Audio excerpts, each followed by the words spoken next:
Welcome to Rethinking with Alex Torpey. I am your host, Alex Torpey.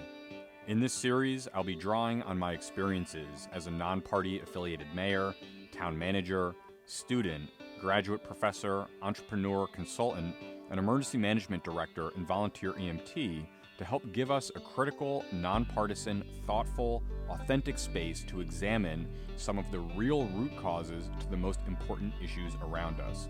We will question everything, and I hope to provide us a platform to rethink our minds, communities, republic, and even our existence. You can check out the podcast on YouTube, Spotify, Apple, Stitcher, and online at rethinkingwithalextorpey.com.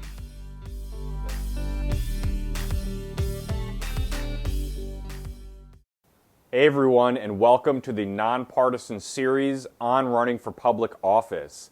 I am your host for these videos, Alex Torpey, and thanks for checking out Rethinking. Now, in the following videos, we cover a basic overview about running for public office.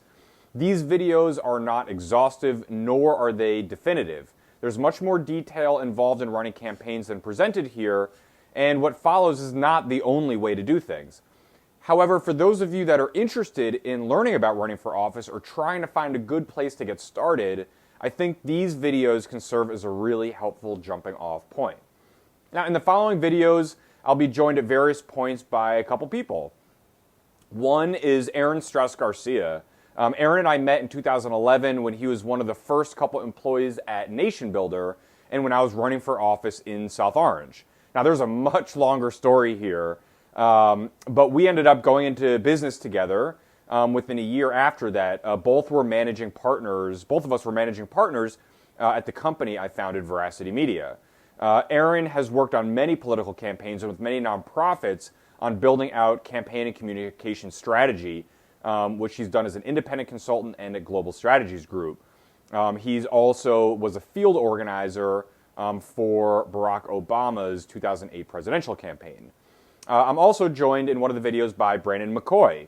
Now, aside from being president of New Jersey Policy Perspective, where he's done some really interesting things to try to bring more evidence-based discussion into the political discourse in New Jersey on a number of important social, racial, fiscal, economic issues in the state and nationwide, Brandon and I are both from South Orange.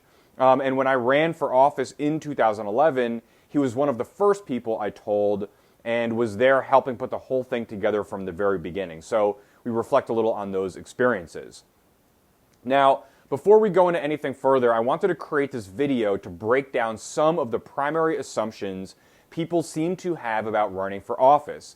These are ideas that I've come across in a few different capacities, and I'm sharing the background context so that you can be fully aware of what has or has not gone into all the thoughts that follow in this video.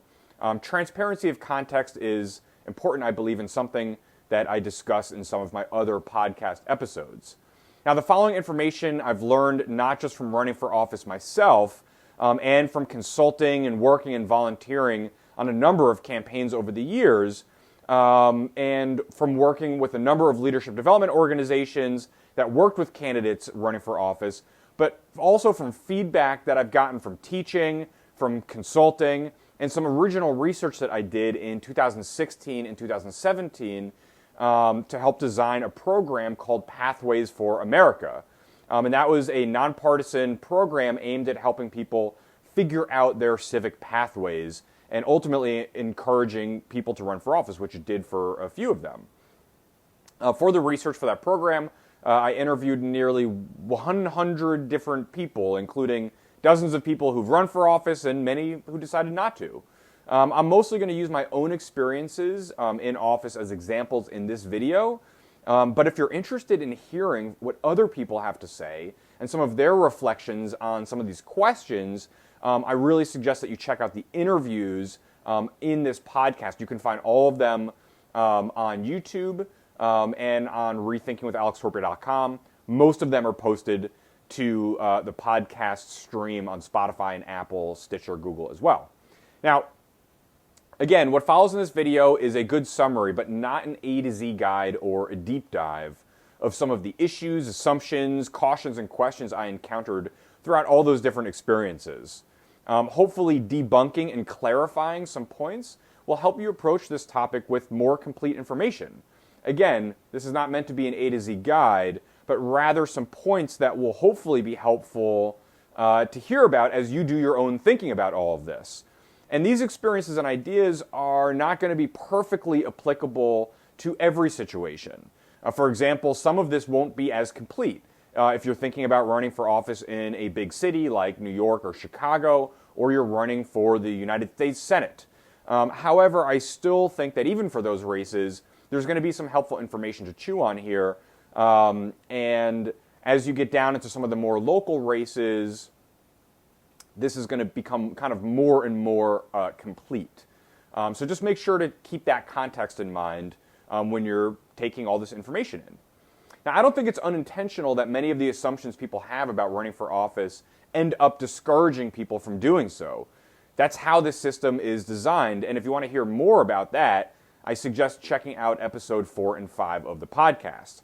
This episode and this series is specifically meant to help support you in thinking through whatever is best for your own goals based on the specifics of your situation, which of course I don't know. Although I'd love to hear about them, so if you're watching these videos and thinking about running for office, please do get in touch with me and let me know what you're up to.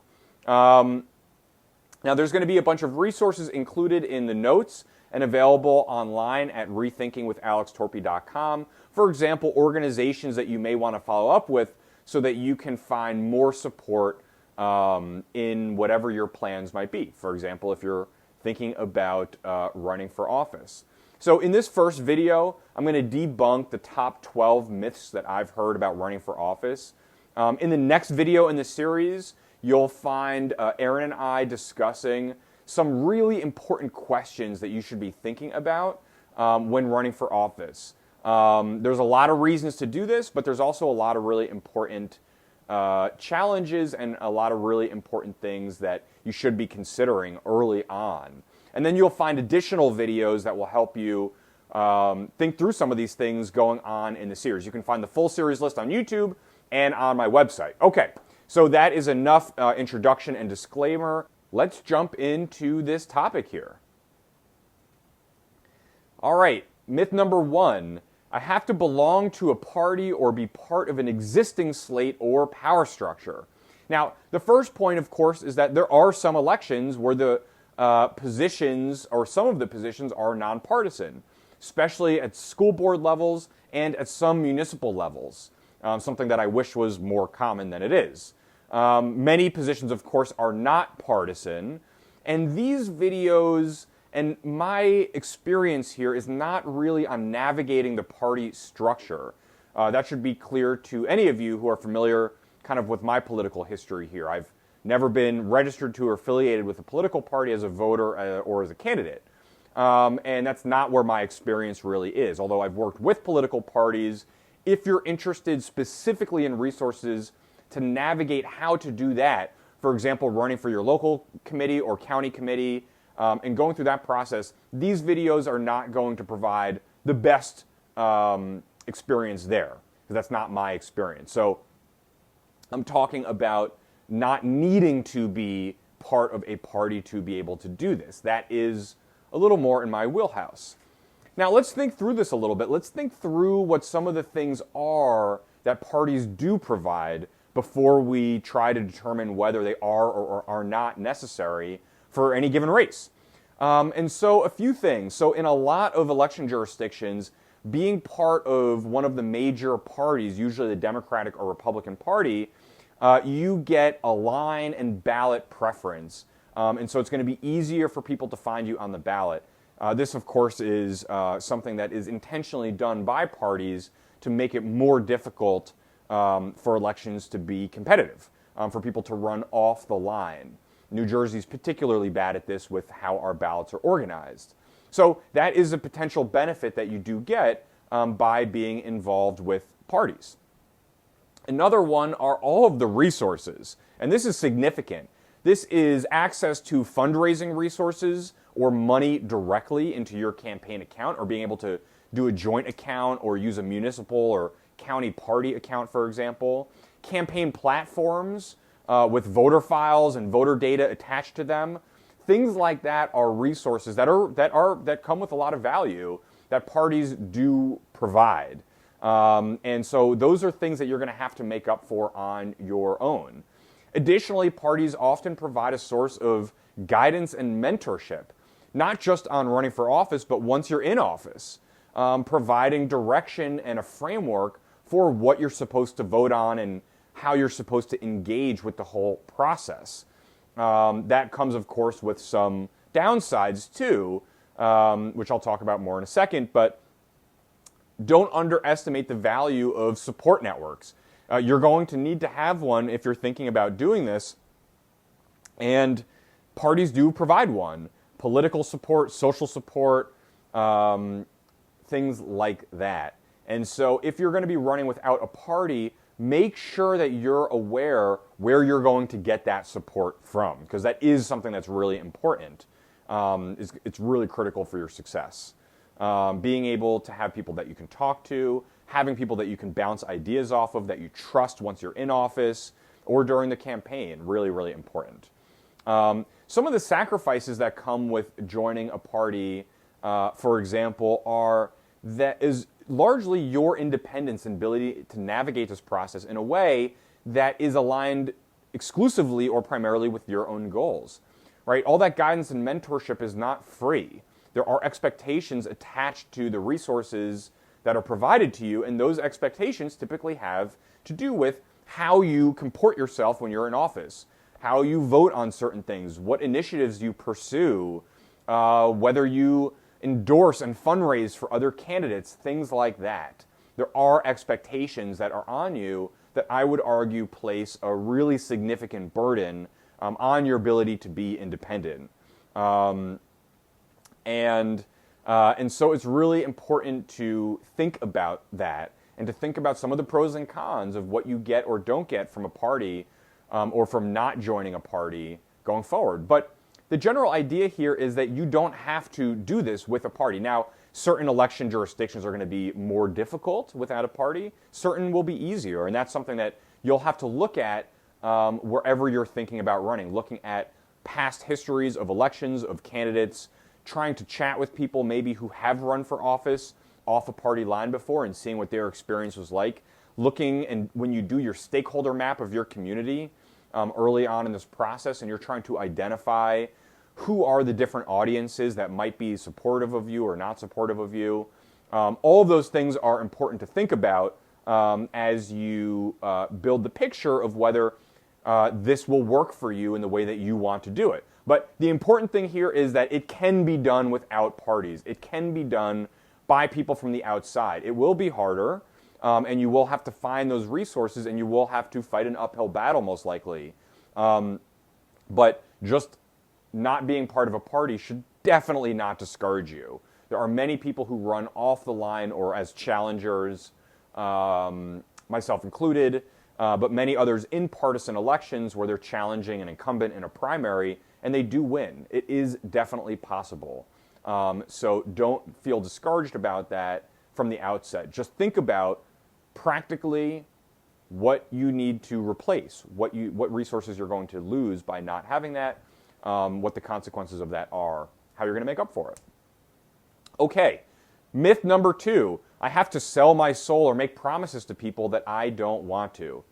Now, there is no diminishing the fact that this dynamic is an epidemic in our public institutions, that elected officials, political and government leaders have a complex web of business and personal and political interests that create pressure from everyone entering the system to do things that same way. But that way of doing things is just that. It's a way of doing things. Really, those people are playing a very specific game with very specific goals and incentives.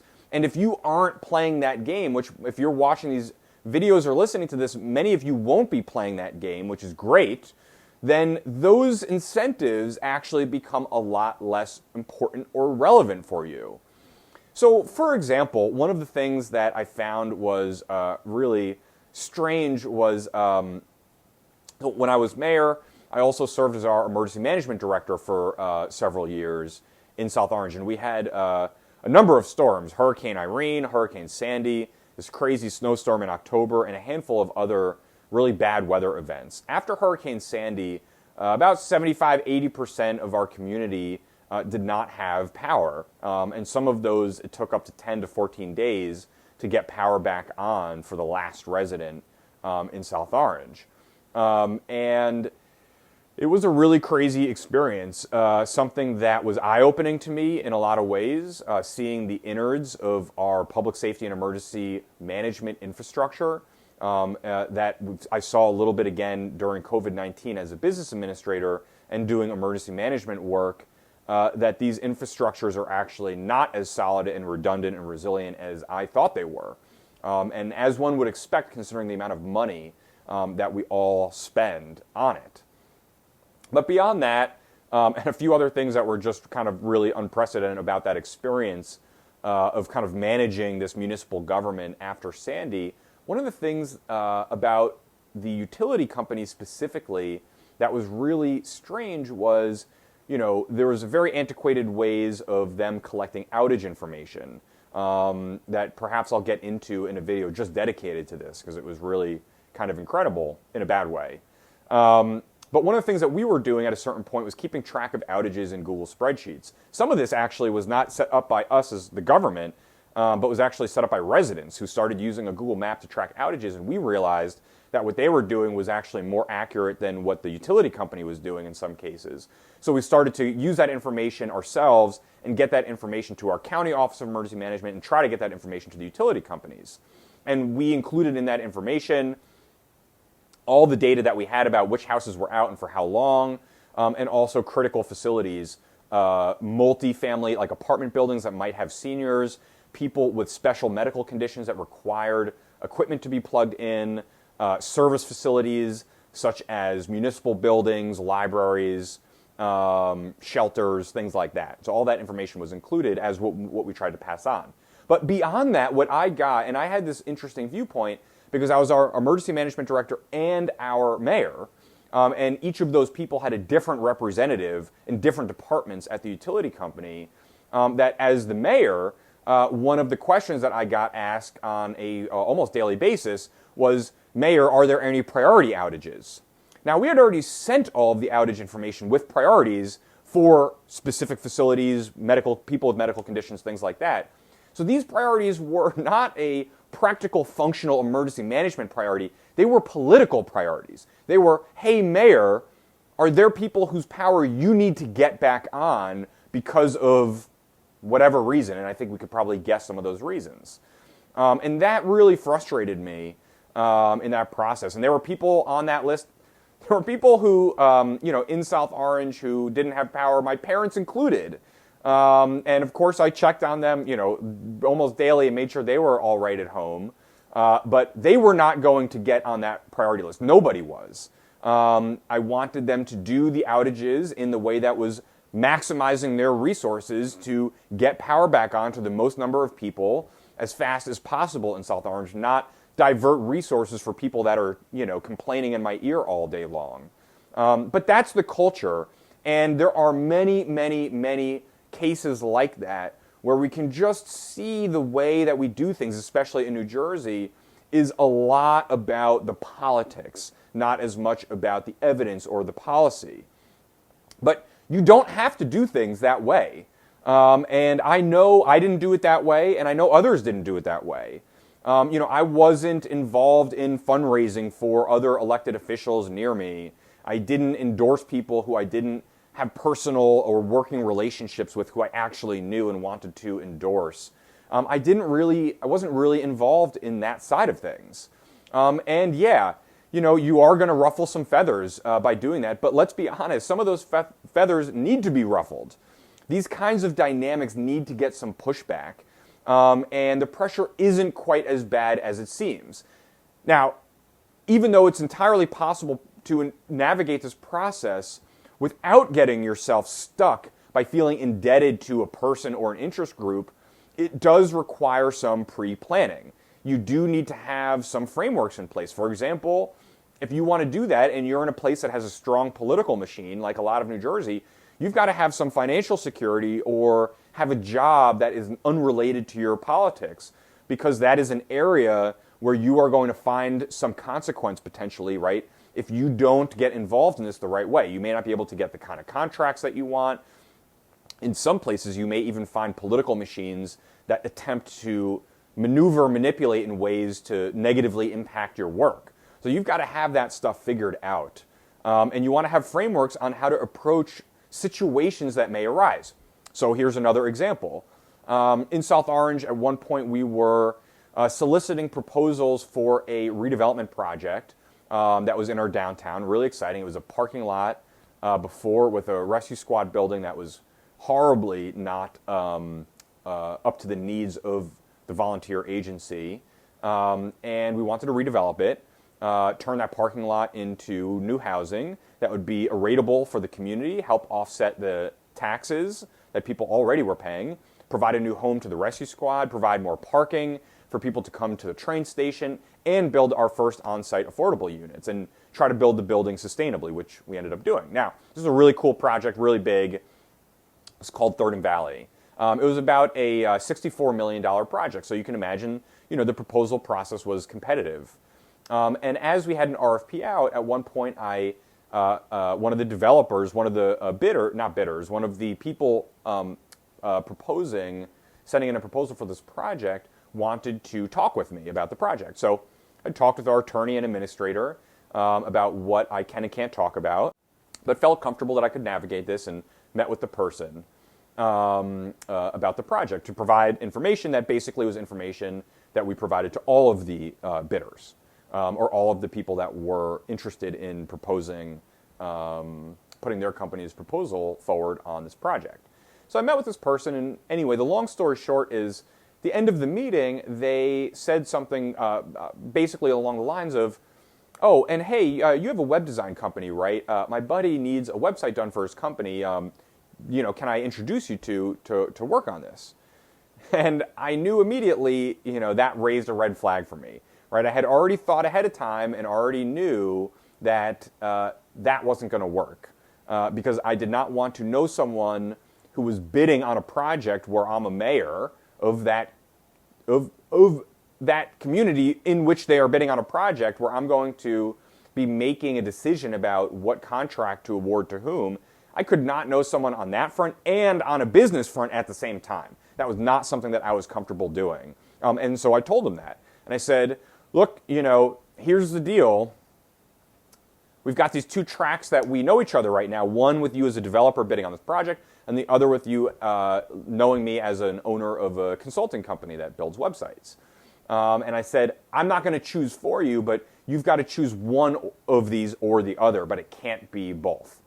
And it definitely miffed the person, but they ultimately chose the developer route, which was the one I expected. The company didn't end up ultimately getting the project, but that was easy for me to navigate because, a really potentially complicated situation, because I had already thought about all of that ahead of time. I already knew that I wasn't going to be playing these games the way everybody else seems to be doing. I wanted to be independent, and so no way would I mix things up in that fashion. And so that's just something that you need to think about. But had I been interested in navigating traditional political processes, turning that person down like that probably would have produced some negative results, some additional repercussions. People in the political world, for whatever reason, that we'll discuss maybe a little more later, seem like they like taking vengeance out on people who don't do things the way they want to. But it's important to realize that you don't have to do it that way. People only make those promises because they are constantly raising money for re-election, and they have a business that's tied to what they do in the government, like all of these different webs of things. And if you're not doing it that way, and that's not what your goals are, then you don't need to play that game quite as much as people think that you do. Myth number three, I can't run because people who run the government don't look like me. This is a big one. This is one of the toughest, biggest problems that we have on a bunch of different levels. First, it is a problem that the government doesn't really reflect the demographics of the United States. This isn't just at the national level. This is at a lot of levels on down. Young people are highly underrepresented, especially in the federal government, as are women and people of color, just to name a few. There are perspectives on issues that we are working on that are just missing from the conversation because these voices aren't at the table. And that reduces the quality of the solutions that we produce. But it's sort of a cycle because I've heard from many who fall in groups that aren't well represented in government that they don't feel comfortable running for office because the groups they identify with aren't in there, and they don't feel like the process is set up for them. And to a certain extent, unfortunately, they are right. Some of those processes aren't really set up for them now. People are trying to exclude certain types of people from government. That is very real and happening in liberal states and conservative states all over the country. Doesn't matter the party. There are different people in different places that the people in power attempt to keep out of power. But on the other hand, when you really think about the government that we have in the United States, that was created by the United States Constitution, the beauty of this system is that it was built in part to scale and evolve over time, and it has done so over time, bringing more people into the process, albeit slowly and not without enormous amounts of pushback and sacrifice at different points. But that is a core concept built into how our government is put together. The mechanisms that produce change are very slow and inefficient, and sometimes they fail, but our government is built to accommodate changes within the government over time. Right? We don't have to overthrow the government and install something new every time we want to change something. That ability to change is built within the government itself. And that's something that's really important, I think, to keep in mind. And now, I'm saying all of this as part of a demographic group that has been pretty well represented in government. Yes, there are parts of my identity and core beliefs that are highly underrepresented in government and receive a lot of pushback, but there's always been plenty of white guys. That much is, there's no debate there.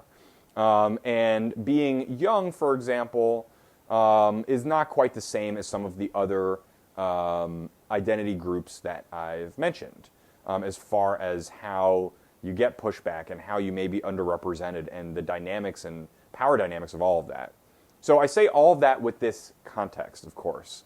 But having worked with many candidates who do fall into underrepresented or marginalized groups who did decide to run, I'd be lying if I said, if it takes courage to run for office already, but it especially takes some courage to run from an underrepresented or marginalized group.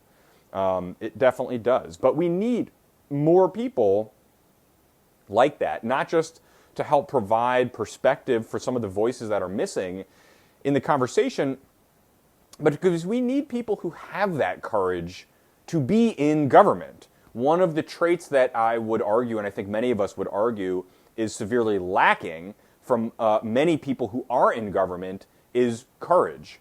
And so we need to self-select better in the types of people who run for office and get more people who are willing to really stand up for things that they believe are right, and who are willing to, are able to bring their experience and their empathy and ideas to the table.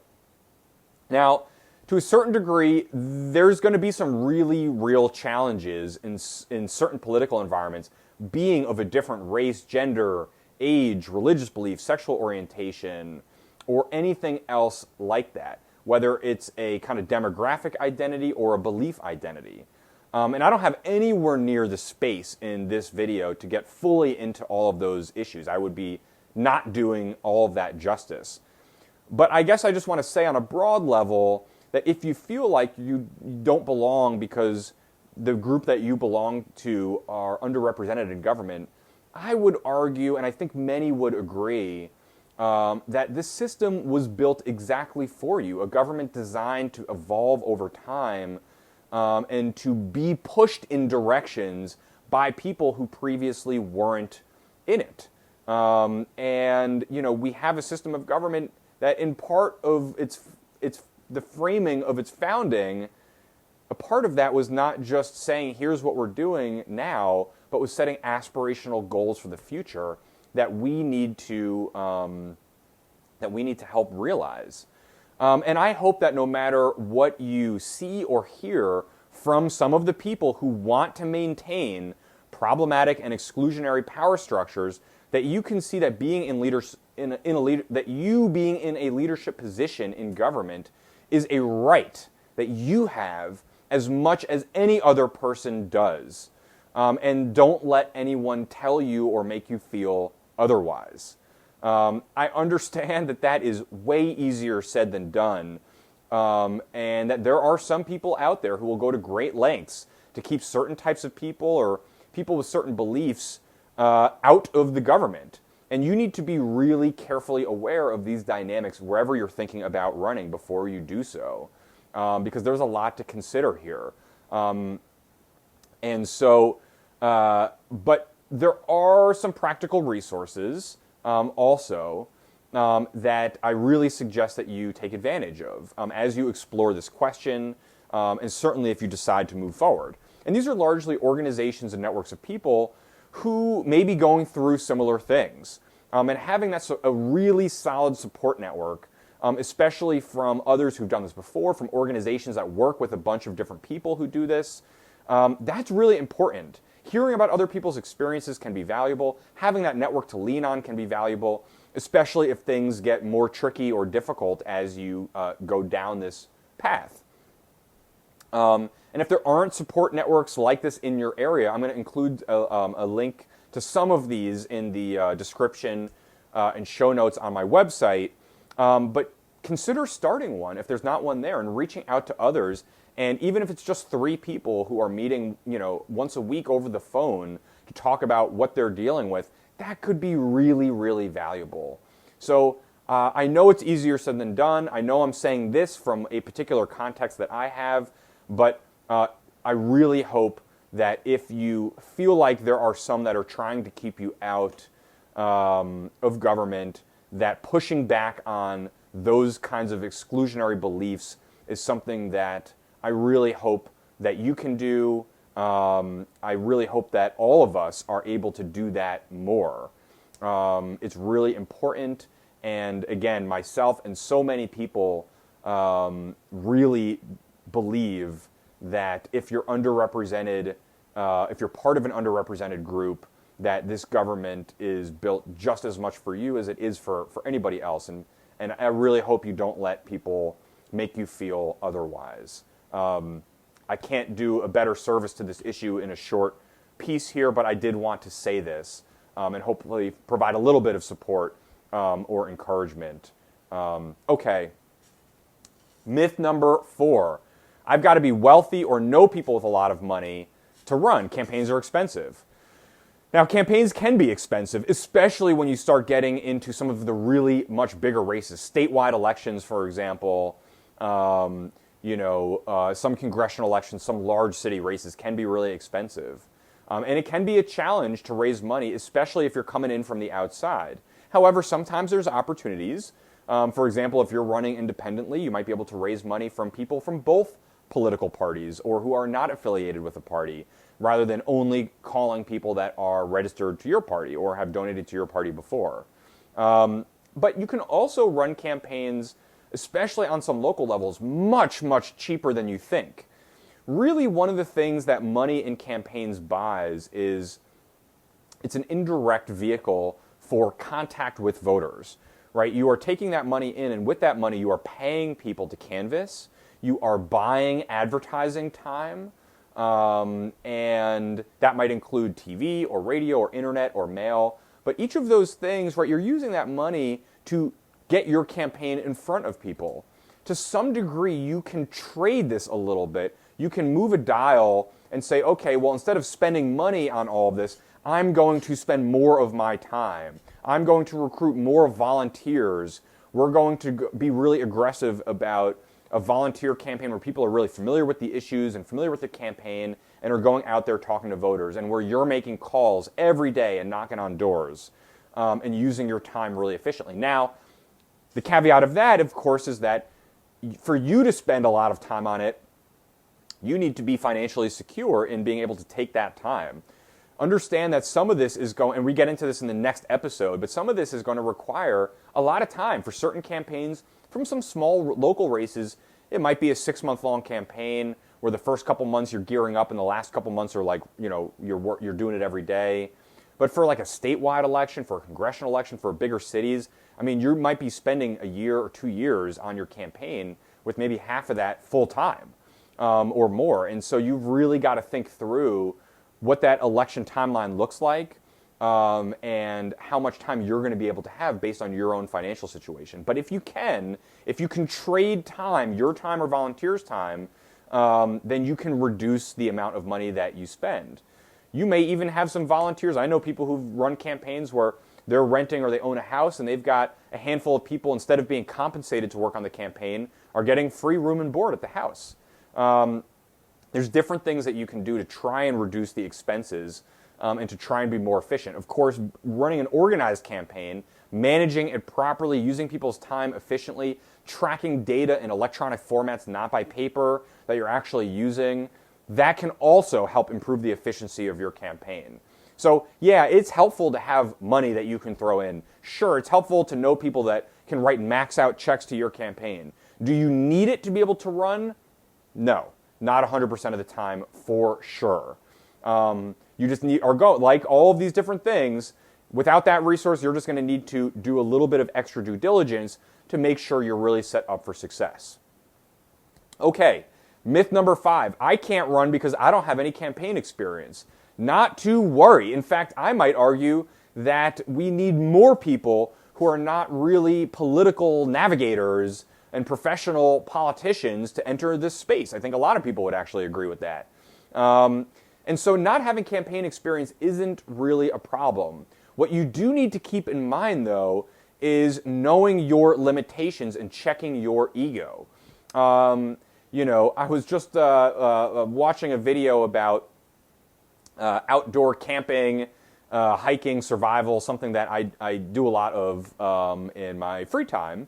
And one of the tidbits, one of the lessons was keep your ego in check. If you're out hiking in the woods and you get lost, you have to admit it as soon as possible, right? The worst thing you can do, versus not having a flashlight or a sleeping bag or something like that, the worst thing you can do is let your ego tell you that you aren't lost when you are.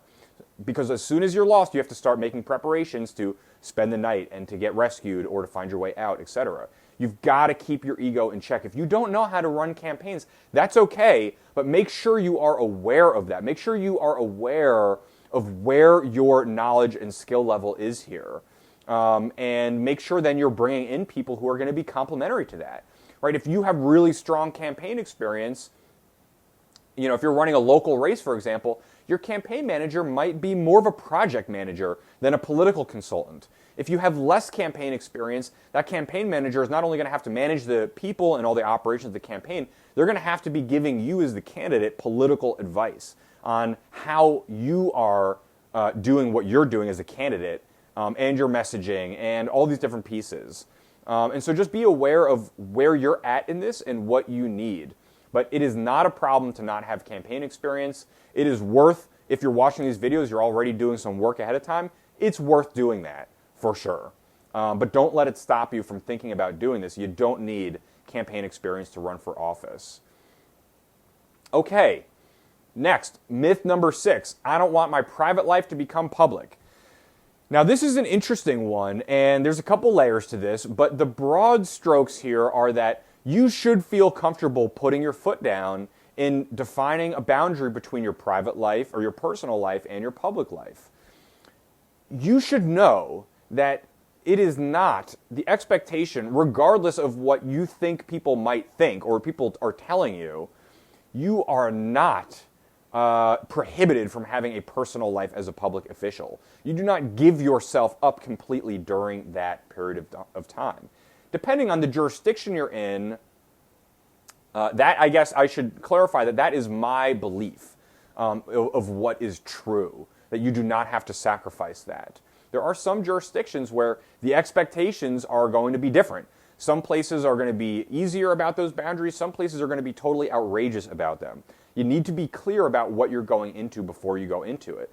But you should feel comfortable putting your foot down. And there are ways to do this that can kind of maximize your chances of success or can really hurt you. So for example, one of the things that I think, there's a couple things that are valuable in thinking about here. The first is thinking about how much you share with people about yourself. You know, when I ran in South Orange, I felt like I was kind of who I am. You know, once I was in office, I mean, I put a lot of stuff in emails and public records. I kind of talk the way I talk. And I'm not really trying to hide who I am. Does that mean that I, got emotional sometimes during council meetings? It does. But that's me. And some of those things I worked on and some of those things I'm fine with. Right? But I think that part of this is that we're so used to seeing politicians so polished and so performative that it's clear that they are hiding stuff. It's clear that they're not really saying things they believe in. It's clear that they are minimizing things about themselves and trying to show people a very narrow story of who they are.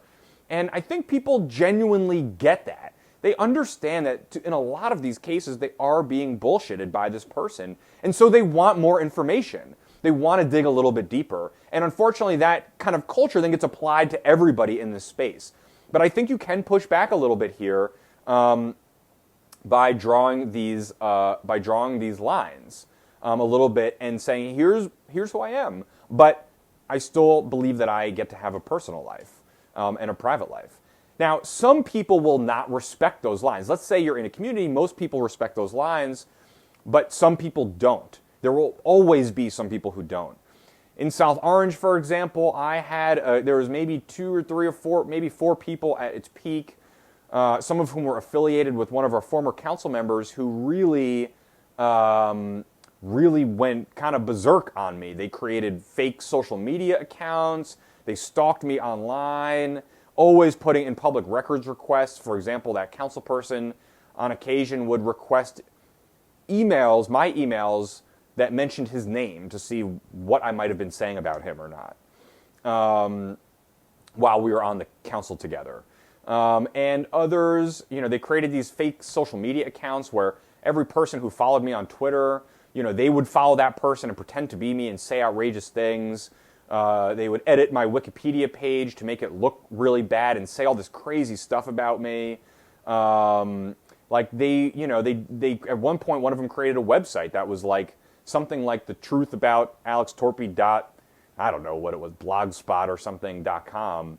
And he, put all this crazy stuff on there that was like total lies that nobody else in the community believed and never really mattered in any way. But it was hard for me seeing that. It was hard for me seeing accusations, seeing someone making fun of me because I have student loans, making fun of me because I could barely afford to be in office and move back in with my parents my last year as a mayor. Kind of a funny and kind of an embarrassing thing, but it's the truth. And a lot of young people are in that situation. And so it's hard seeing those things, but it's also important to remember, and I'm going to talk more about this at the end, of where those people are coming from. But it's important understanding, in my community in South Orange, people didn't really put up with that on a broader level. There was a few people who did those things, but it never was done in the newspaper. Once that one council person wasn't on the council anymore, never came up in council meetings. People barely ever even came to say any of those things. Those people who are, keyboard warriors, they didn't even come to the council meetings. I mean, it was really constrained to just looking at a few things online, and that was where that information existed. And it hurt me, and at one point there was a discussion of whether it involved law enforcement about the stalking, because they started to say something about my family, which to me was a cutoff point. We didn't end up pursuing that. You got to be prepared for what may or may not happen here and the dynamics in your community. Again, I'm lucky because I was in a community that didn't really they didn't really play into that so much. So these people sort of spun themselves out and it didn't really matter beyond that. But it was still hurtful to see those things and really caused me a lot of emotional distress, which I can admit now, but was really difficult at the time. And I started kind of realizing that, and again, I'm going to come to this later in this episode, but it's not a reflection on you, those things, at all. But you've got to understand the dynamics because, There are some communities that, again, that will protect you, defend you against people who do those things, and certain communities that won't. And you need to be aware of how you can or can't engage with that. If you're, controversial and running on the school board and you've got a kid in the schools, is that going to affect them at all? And certain communities, you need to think about how this escalates potentially, if it does. Can you or can you not access the resources of law enforcement in your community to help protect you if you need to? These are questions that hopefully won't matter, but are worth thinking about, and in some communities are going to be more relevant than in others. So just make sure you think about that. But let me reel this back for a second. So first is that the first point I was making is that I believe, and I think a lot of people would agree, you have the right to draw some boundaries here. You have a right to go out to dinner and not have people in your face. But the way to minimize that happening, for example, is by being transparent and accessible in how you govern. It's not just about showing people kind of who you are and letting your personality out a little bit and not kind of hiding that from people so that you don't make people want to investigate farther. But it's also in actually governing, if you win and you're in office, governing effectively and governing transparently. One of these things that you have to be aware of is that there's a lot of people out there who don't trust elected officials for good reason, including at the local level. I mean, I've worked for mayors who did not do this well. They hid a lot, they performed a lot, and people picked up on that, and they didn't quite know what thread they were pulling on, but they knew there was stuff that they were not being shown, and so they kept pulling these threads. And that wasn't just about personality, that was about policy, that was about budget information, that was about ordinances that were being adopted, that was about public comments, it was about all sorts of things. And if you're not transparent in all those other areas, but you expect people to give you the benefit of the doubt in your own personal life, that is a little bit inconsistent, I would argue.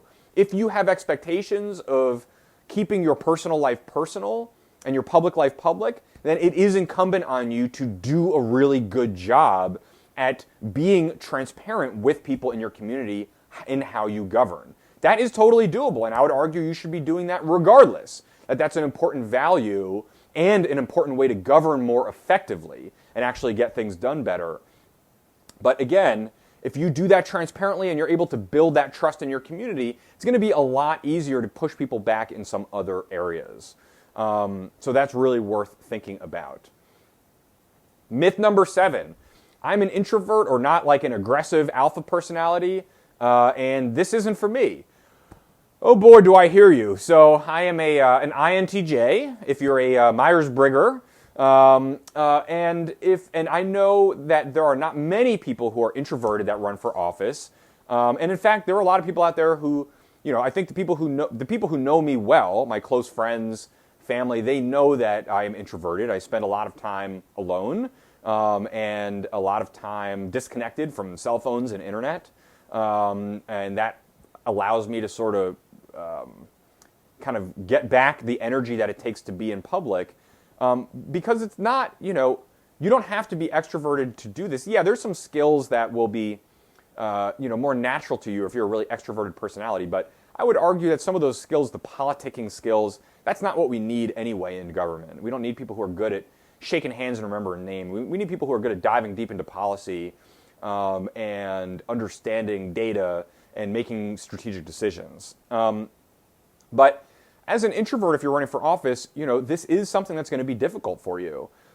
And it's worth thinking about how you're going to set yourself up for success in that regard. How are you going to take those breaks? How are you going to give yourself that space? When I was in office, I didn't do a lot of those things. I didn't go to the big fundraisers and things like that, but I did go to a lot of panels and workshops and conferences, but a lot of those were on areas that I was really interested in. And so talking to people about that stuff was still, even though it was exhausting, it was also really energizing. But I had to take that time off afterwards and had to give myself that space. And so just be aware that you're going to have to do that for yourself. How are you going to, on a daily basis during the campaign, after shaking hands and going to people's doors all day, how are you going to sort of recoup from that and get ready for the next day? But just remember that a lot of what running for office is actually one-on-one conversations, especially if you're doing this right and you're knocking on a lot of doors. And some of those conversations can be really fun and interesting, even for those of us who have a little bit of a harder time, kind of being out there. But it's not all big group stuff. And again, I think we have enough of the other type of personality in government. So introverts definitely can run for office. Like a lot of these things that I'm mentioning here, you're just going to need to do a little extra due diligence to set yourself up for success. And again, check out the interviews that I have posted, because I've got some interviews with some introverts running for office, and we talk about this a little bit. Myth number 8, you can only really get power over time, and I don't want to be a career politician. Well, this is a great one, because I've got a really good kind of answer for you here to think through. One of the biggest assumptions that people make about politics is that you get more power over time. And although that's true to some degree, and in certain legislative bodies especially, that used to be more true than it is, that getting seniority would get you better committee assignments and things like that, it's not as true anymore, and it's not as true for every type of office. I argue that it's more like a bell curve, and that you have a lot of power if you do not run for office again. You lose your power in the middle, as you have to do all the compromises to get yourself to that end point, and then you gain some power again at the end because you've kind of already done it, and you can, burn some of those bridges at that point if you want to, for example. So let me talk about a way to think about this that not a lot of people think about. This is a service model. So I believe in a service model over a career model for being in government. And what the service model means is that running for office is actually pretty similar to service opportunities, many that we find young people do in very high numbers. Teach for America, the Peace Corps, the military, things like that. Really, really similar to what we are talking about here, and here's why. During the experience itself, you are not going to earn a lot of money, or you may earn no money. And that is consistent across all of those experiences. Number 2, the experience is going to be really stressful and challenging and sort of unprecedented, and in some cases risky. But 2 really cool things. One is it allows you to make an impact in the community that you're serving right now, something that being in elected office gives you an incredible access and ability to do, to actually make change in your community. And 2 is that you're going to learn all sorts of things about yourself, new skills, meet people in different networks, all of these things that are going to be ridiculously valuable for you later on in life. One of the reasons why I'm able to do a good job as a business administrator or as a consultant working with municipalities is because I've gone through the process myself, and did so in a way where I was sort of soaking everything up and learning everything I could and took a lot out of those experiences. So it can be really, really valuable later on, but it is going to be a sacrifice during the period of time that you're in there, and it's a finite period of time. When I ran for office, not a ton of people know this, but before I got sworn in, I put my last day in the calendar. I had no intention of running for a second term, although I was open to the conditions maybe changing that would make me want to do that. I imagined winning like the Mega Millions lottery and having so much money that I didn't have to worry about work stuff at all, and I could just spend full time doing mayor stuff. That was a scenario I would have considered doing a second term, versus having to split my time between being in public office, doing the rescue squad, being in graduate school, and working, running my company and teaching. I mean, it's just too much to do that for 8 years. And so I knew that going in, that I only wanted to do it for 4 years, and I set my sort of strategic plan for what I wanted to accomplish based on that. So it was a finite period of time. I knew when it was going to end, and I knew that, and I did. As soon as my term ended, I'll tell a quick story here. So the person who did get sworn in as the mayor in South Orange, did get elected, was someone who I had worked with previously and helped run for a council seat 2 years prior. And when she got sworn in as mayor, it was very exciting. She was the second youngest to be elected in South Orange and the first female in the position, which was long overdue in South Orange. So it was really exciting to get to do that. And I remember swearing her in, And then, she went up on the dais, and I went to the back of the room. And there was a guy back there who, turned around and looked at me. And then he kind of looked up at the stage and looked at me again. He said, between you and Sheena, I don't know who is smiling more right now. And I could say, it's me. I've been in that position. Now I'm done. I'm smiling ear to ear right now. And the next day it was raining. The next day after that, packed up my motorcycle, left South Orange, turned off my phone for a couple days, and then spent a couple months traveling in Spain, in East Africa, in South Africa, Botswana after that. So I was gone for a couple months after that, really disconnected, had really transitioned everything over, felt really good about leaving everything kind of in good hands. That last month being in office was like senior year in high school after you've been accepted to college already, because I'd already moved all the projects off to other people for the most part. So it's totally doable to do 1 term or 2 terms. It's not a career necessarily. Myth number 9, I am not qualified or experienced enough to actually be in office and govern. Well, let me ask you a question. Are the people who are qualified and experienced enough doing a good job? I don't think so. And I think most people agree with that. Now, I'm not saying there aren't qualified and experienced people in government doing good things, but I am saying that many of the qualified and experienced people who have the resumes or pedigrees that they're supposed to have in politics, they are doing a truly embarrassingly terrible job at this. They are making decisions based on protecting their ego, responding to their emotions, forwarding personal or business interests, refusing to accept or listen to critical feedback, making decisions without complete information. I mean, there is a long list. That's all real and happening at every level of government throughout the United States. You are already better than that by doing some of the due diligence that you're doing here. You can easily do better than most of those people. Not all of them. There's, again, some really great people, but most of the people are not doing a good job. And the results of that should be clear in the conditions around us.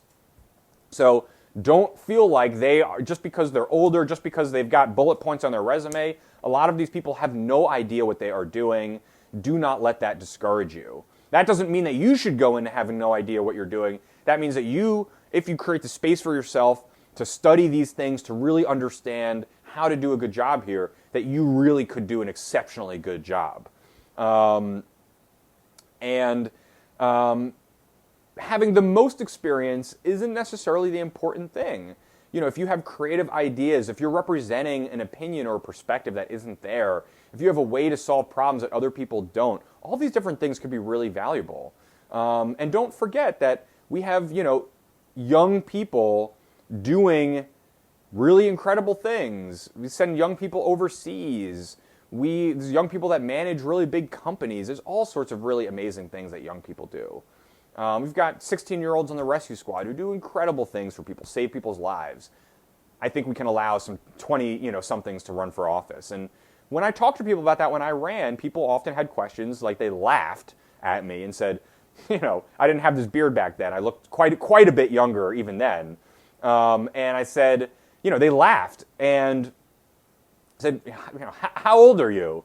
I said, I'm 23 years old. And I said, do you mind if, I asked why you're asking me that? And they said, well, this is a whole town. Should someone really be this young, in charge of it? I said, well, first of all, we've got 6 council members who all are much, much, much older and have all that experience. And so I'm not trying to replace all of them. I just want to bring my perspective in also. And I want to take some of their things into account, but I want to be in the position to make some of these decisions. And I said, also think about what we allow young people to do. Think about the rights that people get when they turn 18. Think about young people overseas. Think about young people running billion-dollar tech companies. There are young people doing all sorts of things. And maybe the people that are there, the things that you've used to vote for those people in the past, experienced, with some bullet points on a resume, those things are actually not working that well. So maybe it's time for something different. Now, what's tough here, too, is that what research shows is that men tend to be overconfident about this and women tend to be underconfident in these sorts of situations. It's really worth being aware of those predispositions. If you're feeling like, oh, this is no problem, you're listening to say, that's not a myth, I can do this job, no problem. Okay, you may want to check that. This is not easy. really be honest with yourself about your strengths and weaknesses here. That is critical before going forward. But also, if you're feeling not motivated, not qualified, realize too that that may be a predisposition of cultural dynamics and biases, and that you are actually able to do it. And so think about it from both of those directions, kind of depending on where you're at. And just realize that some of the things that you may be feeling about whether you can or can't do this are not actually about you. They are biases you've inherited from broader cultural biases that exist in the United States. Okay, myth number 10. I don't really like politics. Running for office isn't for me.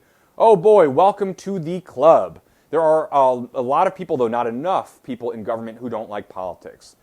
We have enough of people who are trying to be Kevin Spacey and Robin Wright, navigating this like house of cards. Right? We've got enough of people who think about government as a game that they can win with sides, where one side is better than the other side, and where competition and beating people is like the name of the game. We've got enough of those people.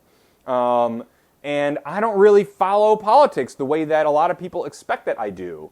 I follow history, I follow government, I follow finance administration, I follow all sorts of different subjects. But like politics, not really as much. I would argue that we spend way too much time on what is happening, the gossip about the insiders, and not as much time on the actual issues that we are dealing with here. So really encourage you to not allow that to discourage you, because we probably need you there. And again, if you're not playing this political game like many others are playing, then you don't really need to like politics. And again, I would argue that it's better if you don't, because you'll focus in the areas that we need people to focus on, the actual strategic management of our public institutions and society. Okay, myth number 11. I won't be able to make a difference in the areas that I care about. I have got some real good news for you. You definitely can. Let's just put it this way. So in the third episode of this series, I'm going to cover this in a lot more detail. So I would definitely check that out if you haven't. But let's think about things this way for a second. And I'm not really talking about federal offices much. I'm really talking about state, county, local. There are 2 million federal government employees. Right, that's the apparatus of the federal government. There are more than 20 million state and local government employees in the United States. That is a huge infrastructure that does a lot of things. I mean, local governments are doing your emergency services, often your police, your fire, your EMS, your emergency preparedness, flood mitigation and control, weather preparedness. Often you're doing schools, or you're working with a school board or school district. You're doing recreation and outdoor preservation of open space. You're doing redevelopment and downtowns and economic support for businesses. You are doing environmental and sustainability issues. You're doing fire prevention and zoning and urban planning and community development. You are doing libraries and access to public information and resources. You might be doing social services. You might be working on homelessness issues. You are doing, obviously, all of the priorities laid out in the budgets of these governments. There are so many things at the local level that touch transportation and housing, and so many things. There's more that can be done at the local level even than it seems. There's a lot there. And I encourage you to check out the third video to dive into that a little bit more. But the cool thing about the local level especially, but especially not the federal level, state or local level, is that you have the ability to change those areas. You can actually implement a change, whereas at the federal level, you're kind of lobbying for stuff that may or may not ever get done, and the apparatus of the federal government is so gigantic and so complicated. At the local level, you could just make a change sometimes. You can change the way things really work in a community on all of those different areas. And that can be really, really rewarding, which is going to take me to the next myth. Myth number 12. People are mean, and local government or public service is a thankless job. So let me start with this. People can definitely be mean. And you will probably encounter some of this. I mentioned a little bit of this earlier. especially if you're coming from an underrepresented demographic or social group, or you're challenging people that are in power in the place that you're running in. There are those people out there, and dealing with this is not going to be easy. And I know I certainly do a great job of engaging with this. As I started out, I engaged with some of those people too much, and that just adds fuel to the fire. But at this point, certainly, after many years of doing this and doing this in multiple different towns, try to ignore and forgive those people. To just be direct about it, many of those people, the really mean people slinging hate, they are being driven by very deep emotional instability. There is absolutely no way to rationalize the kind of negativity and hate that people can unleash, especially at people they don't actually even personally know, and especially people who have stepped up to try to help make their community work better. And yeah, there are politicians that deserve our disapproval for sure, no doubt, to be generous. But there is a bad culture of negativity beyond that does exist, and it's very personal in some places. But just try to remember that in a lot of these cases, in all of these cases, I might argue, it actually isn't about you. It is about them and their own mental and emotional issues that they are transposing onto the world around them. They have a problem or a need to lash out at others like that because of feelings of powerlessness or irrelevance, other trauma in their lives, or other issues they have that bring up all sorts of biases about race or gender or age or other things like that. And that is their problem. That is not something that you did wrong. And I would say do not take it personally at all. Now, there are cases, like I mentioned before, where some of that can escalate, and you need to understand how you can engage with authorities in your area if something like that happens. It's not that common, but it is a possibility. But outside of that situation, where you have to escalate because you are physically in danger, just remember that these are their own issues. It's not about you. Don't take it personally. Now, you should definitely listen to people with constructive, critical feedback that might be negative. You have to allow that in. It's really important to take that really seriously. But the people who are bullying you, the people who are insulting you personally, the people who won't speak to you respectfully, who start out furious and anger and insulting and demeaning, you don't need to listen to those people. Feel free to give it a try in the beginning and see. Maybe some of those people you can turn to be more constructive and engaged. I tried to appoint some of those people on committees in South Orange. I tried to bring them into the process, one in particular on some transportation issues, and the person refused to join the committee after complaining about me on this specific issue about transportation. And so it was kind of clear the person didn't want to, thoughtfully engage. They just wanted to hurl insults. That was much easier on the internet. But have these frameworks in place. Understand the difference between someone giving you critical, constructive, negative feedback and someone who is lashing out because of some deep-seated problem that they have that they are targeting you for. But allow yourself to not take that personally. Easier said than done. You need a support network here. You need people, not just that you can trust, but in your community to talk these issues through as they may happen. And you need to be aware when things cross a line and enter a space where you might have some physical harm and how you're going to deal with that or resolve that. Again, not very common, but it is not unheard of. So that is all stuff that is a harsh reality. I'd like to think that we can change these things over time, make these spaces better by having officials that are more open and engaging so people don't feel like they have to go crazy on them like that. But that's not where we're at right now, and it seems like it's actually getting worse in a lot of parts of the country. Even in conservative communities, in progressive communities, people are feeling victimized at all levels. People are feeling really angry, and it is something that you've got to be aware of how you're going to handle. One tip is don't rely on the internet for everything, and don't take it personally, again. Now, there is another side of that coin which for some reason doesn't really get talked about, and I'm not really sure why. So I want to end on this because it's really, really important. Being a local elected official is incredibly rewarding and can generate an enormous amount of goodwill, generosity, kindness, and thanks from your community. I always hear this like thankless job thing, like, oh, being an elected official is a thankless job. That was not my experience at all.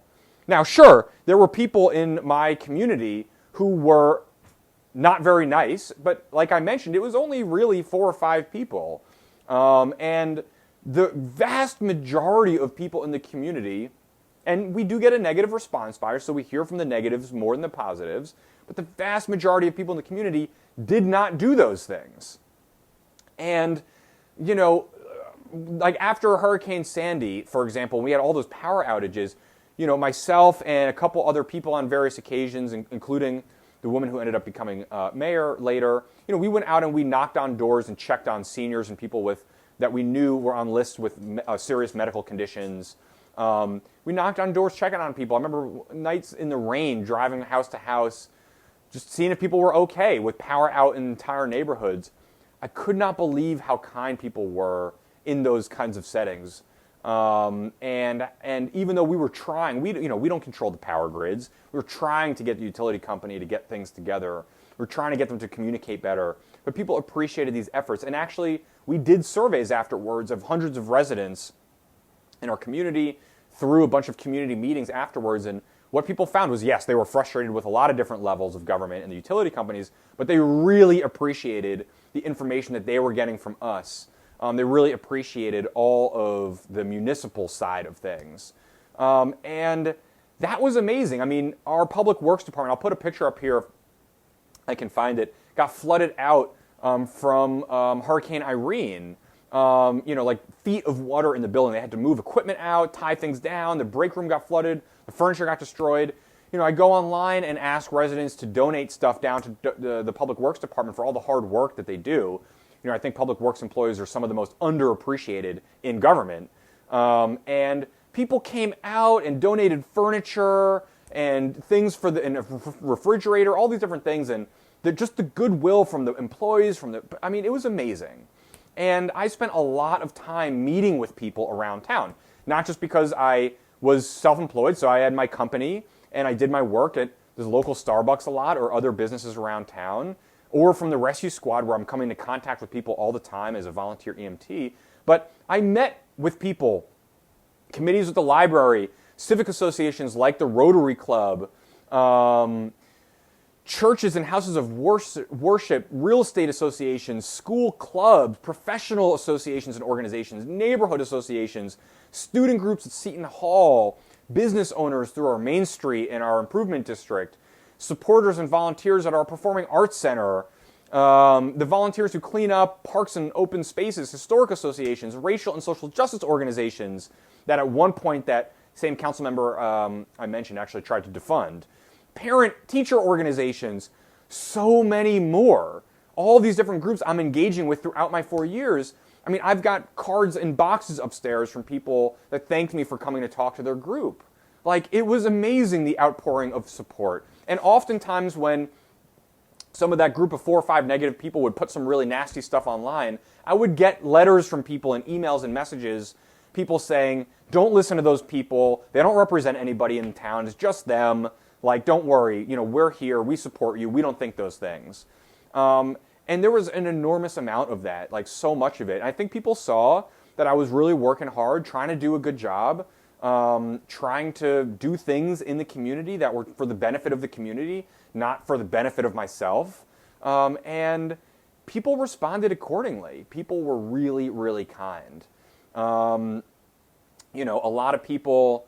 like when I announced I wasn't running again, I mean, people tried to convince me for the year prior to do so because I think they could tell I was kind of getting up to the point of making a decision. I mean, it was really wonderful. I felt really supported most of the time, not all the time, but most of the time by most people in my community, many of whom did reach out with specific nice things to say on a regular basis. I remember there was one particular day that there was some drama going on our governing body that had to do with that one council member I've mentioned a few times. there was some drama that was really stressful, really frustrating. I remember going to speak to a second and third grade class, and actually out of that, there was a young girl asked me a question that really struck me. And so we're doing different questions, and people are like, really, these kids are really great, knowing more information than some of these council members do about how government works. And one girl asked me a question. She was real excited, had her hand raised up, like, all the way up, really wanted to ask me a question. So called on her, and she's like looking down at her note card and looks up at me and says, "Can a woman be mayor?" And I was like taken aback because I wasn't really expecting that question. I mean, I don't know, in this community that is so, is such a diverse community, South Orange and Maplewood, such a diverse school district. I don't know. I just was surprised to hear that, and reminded me that we really have farther to go on these issues than I think, even in communities that believe they're doing a better job. So I kind of got myself together there and said, that there are some challenges that are left over from history about women running for office, but absolutely you can do it. If you show people that you want to do this for the right reasons, if you're willing to work hard, if you've got good ideas, there is no reason a woman can be mayor the same way a man can be mayor. Absolutely. And when I said that at the end and said absolutely it can be done, I remember watching her. She did like this Tiger Woods like fist bump. I'm not going to do it right, but she was like, yes. And it was just like, I was like swimming in my head after that, because I was just like, I remember some moments from when I was younger that really impacted me in the about how I got encouraged in the future. Maybe I'll share those in another episode. And I was like, maybe I just was able to provide this for this person this whole life. What an amazing feeling. What a real contribution to do something like that outside of policy, outside of budgets and all of that stuff. And in fact, the experience was kind of so meaningful for me that I called the teacher afterwards and said, what I'd like to do actually is have this student come in and have her be like village president or mayor for a day. And actually you can find a video of this that I think is still on YouTube, where she presided over the beginning of one of our governing body meetings. And her classes watched in the audience, and her family watched live online from India, which is amazing. Really, really cool. And the teachers and the parents and the students were also engaged after that. And we did a few other village president for days, and it was really nice, all of those experiences. I just say all of that to say there are incredibly rewarding, incredibly generous, incredibly thankful people out there. If you're making yourself accessible, if you're doing the job well, if you're showing people you care, there are a lot of people out there who will get engaged and will help support you in those efforts. So don't be discouraged by some of the meanies. They are out there. Don't take them personally, and just remember and realize that those people are way outnumbered by people who are kind, generous, empathetic people. You just need to make sure that you create the opportunities to connect with those people, because left to by the default, there will be a negative response bias. But it's not representative, and I would never trade this experience for anything. And most people I know that have been in office actually feel the same way, especially those of us in the younger generations. So I really hope this video has been helpful as an overview. Move on to the second video at this time if you want to, where Aaron and I discuss some of the questions that you should be thinking about. Make sure to check out the videos, the interviews as well. They're all on YouTube. They're all online on the website.